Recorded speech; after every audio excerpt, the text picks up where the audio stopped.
राम राम हो मित्रांनो, सकाळ सकाळ निघाल की फलटण ते कोलाबा. मग काय तुम्हाला म्हणलं वीरधारणात दर्शन द्यावं. तोपर्यंत उगवले सूर्यनारायण. आरशातनं दर्शन घेतलं. चला तर पुढे आलो शिरवळला, चहा प्यायला थांबलो. चहा पिऊन निघालो. सर्व्हिस रोडनी NH4 ला कनेक्ट व्हायचं होतं.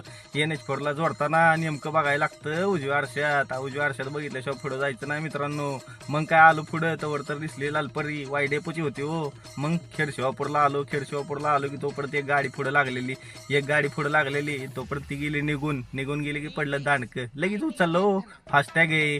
परत आलो पुढं बोगद्यात, रात्राच्या बोगद्यात लागलो. तिथनं पुढं आलो नवले पुलाला.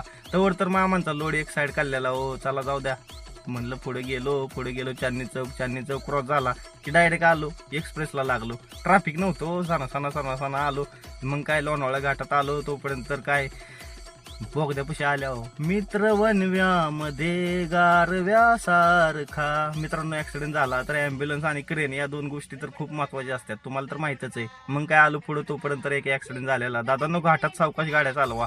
तोवर तर निघलो घाटातनं पुढं. खाली आलो पनवेल मार्गे, आपलं अटल सेतूने कोलावेला जायचं होतं. अटल सेतून निघलो, तिथनं आलो. तोवर तर सिग्नल लागला. सिग्नलला थांबलो. परत दिसले डबल डेकर दिसले.